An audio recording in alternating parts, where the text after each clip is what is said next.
Is module 33.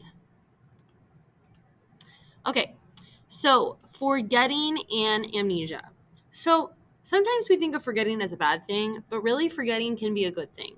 And the reason for that is that there's a lot of information that our brain retains that is not always helpful. And it's kind of a good thing that our brain can kind of sift through the memories and decide what's important and what's unimportant. Otherwise, we would be really cluttered.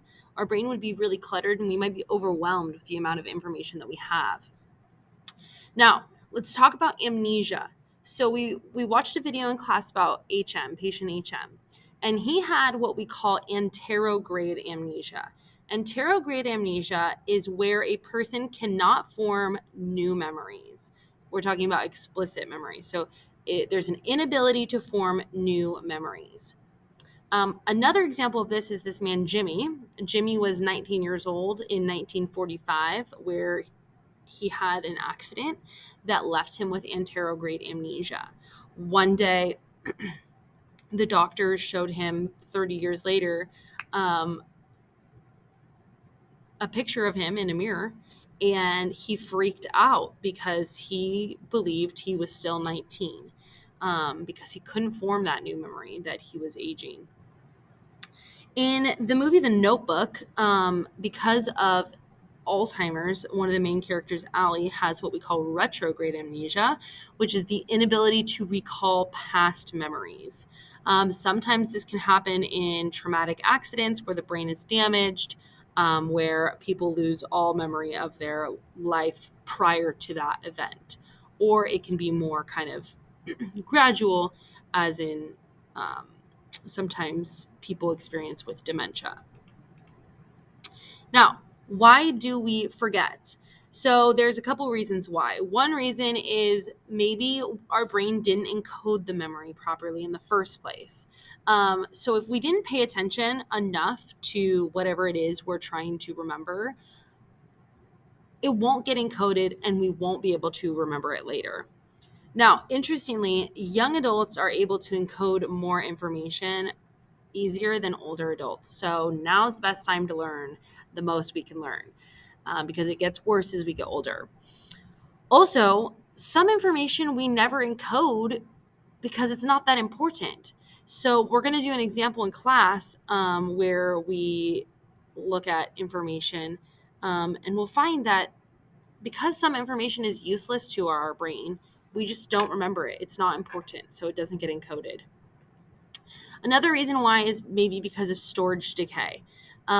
So Ebbinghaus, we talked about him before, he demonstrated this thing called the forgetting curve, where basically, let's say you take French and you take it in high school, and then you don't take it again in college. Pretty quickly, you're going to forget about half of what you've learned. But 5 years later, you'll probably remember about the same amount as about 50%. It levels off over time. So there's a steep initial decline of the memory, and then it levels off over time. And one reason for this could be that there is a gradual fading of the memory trace physically. So, it's kind of the opposite of LTP. If you're not using that connection, your brain's going to say, well, I don't need this, and it's going to toss it. So that could be part of it. Finally, the last could be retrieval failure. So sometimes we have a memory in our long-term memory, but we're just having a hard time accessing it. Our retrieval cues are not working for whatever reason. And so if you ever experienced the tip of the tongue phenomenon where something, you're like, oh, I know it, it's right on the tip of my tongue. What's happening is you have the memory, but your retrieval isn't working because maybe your cues haven't been activated. And interestingly, this is worse also in older adults. Older adults often experience the tip of the tongue phenomenon more than younger adults. Sometimes retrieval problems can also happen from interference and motivated forgetting, which we'll talk about in a moment. Now, let's talk about interference. So we've got proactive interference and retroactive interference. The way I remember this is proactive is new information. So what's being interfered with? And proactive interference is when old information is interfering with you recalling new information. This would be like if you had a password for a long time and you had to change your password for whatever reason, and you go to write it and all you can remember is the old one. That's what we would call proactive interference. The old is interfering with the new information. We also have retroactive interference, where new information is interfering with the old. Okay, so retro.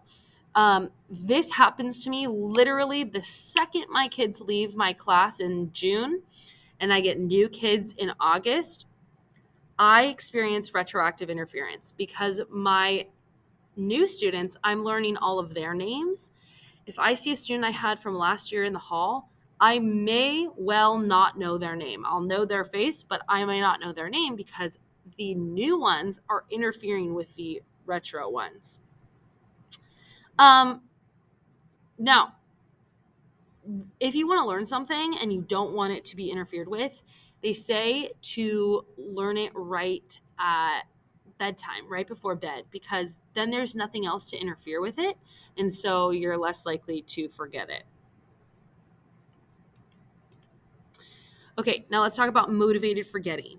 Here's the thing about memory. Memory is really not precise. It is not this like record player that takes exact detailed records of what happened. Now, Freud, he believed that we have the ability to repress memories, where we purposefully forget memories because they're painful or unacceptable, and our ego can't handle it, and so we push them away. But he also believed that they don't fully go away, that there are ways to access them, but you could do that in therapy.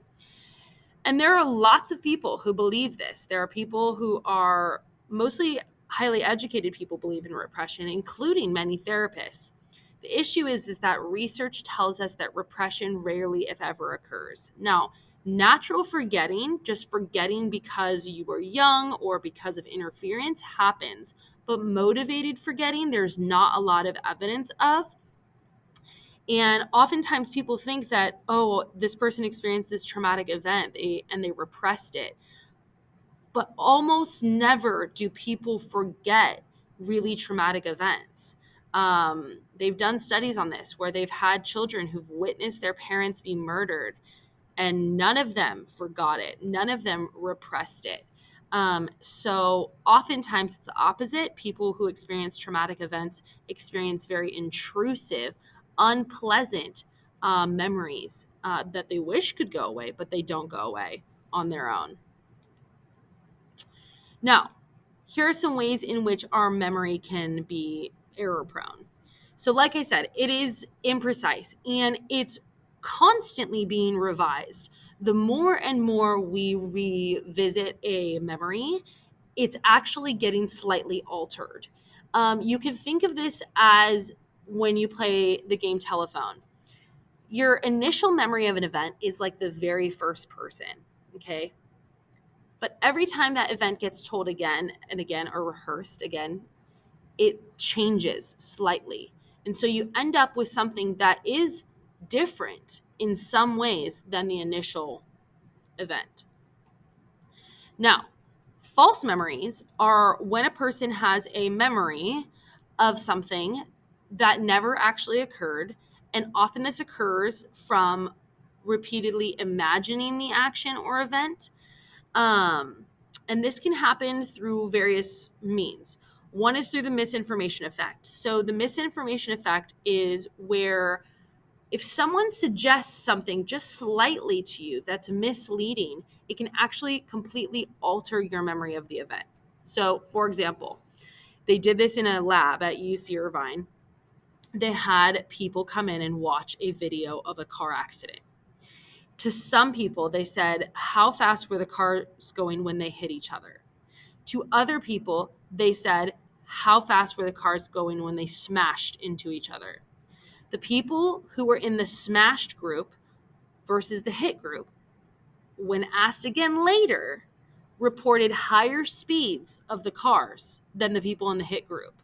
So just by changing the word, it actually altered their memory of the event. And the reason for this is because when we have misinformation or even imagination, that is actually activating the same regions where seeing the actual event would as well. And so when we imagine something again and again, it makes that event or action seem more familiar. And when things seem more familiar, they seem more real. So the false memories can feel the same as real memories. Now, another thing that can happen is source amnesia. If you've all experienced this. If you've ever had a situation where you're like, oh, I learned this, and someone asks you, where did you learn that from? And you're like, I have no idea. That's source amnesia, meaning you have amnesia about where you got that information from. And this can also lead to false memories. This can also help explain deja vu. Deja vu is when you feel like you've experienced something before, but you don't know how. And that happens because we probably have experienced it before, but we're having source amnesia and not consciously recollecting where or how we have experienced it prior. Okay, now, true or false memories. Like I said, false memories feel like real memories, especially when we've talked about them again and again and again. They become almost real. Now, eyewitness testimony is something that's very controversial because in a lot of cases where people have been convicted and then proven innocent, almost in about 70% of those cases, it was due to the fact that there was a faulty eyewitness testimony. And so people were wrongfully convicted and sent to prison for something they did not do based on someone else's testimony. And we'll talk more about that in class, but largely it's because, again, our memory is a reconstruction of events. It's not an exact record. And so if you're a victim and then you remember some vague details about your attacker, and then you're presented with pictures and maybe the police are saying, hey, these are the guys, and they give any kind of cues that this might be the person they're looking at, you might actually change your memory unintentionally to think that is the person. And that's how faulty eyewitness testimony can occur. Now, we're going to talk more about children's memories in class. We'll do an activity with that. But when kids say things that have happened, especially when they're young, like under 4 years old, we have to be very careful and analyze that very carefully because oftentimes children can have false memories, things that never occurred because somebody else told them about it or made them think about it, and then they think that actually happened to them. Now, how can you improve your memory? Well, we've talked about this, but number one, you can rehearse repeatedly. Rehearse it, say it out loud again and again.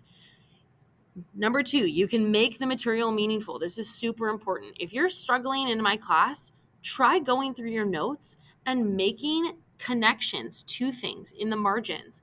That will help you remember more. Activate those retrieval cues. If you're studying in a specific spot, you're going to want to make your space similar to the way you were studying in so you can activate those retrieval cues. You're going to want to use mnemonic devices. You're going to want to study right before you sleep to prevent that interference. We want you to sleep more.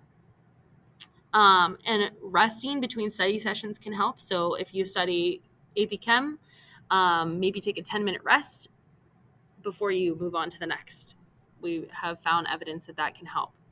And then test yourself again and again and again by rehearsing it and finding out what you don't yet know. And test yourself now, and I'll see you later.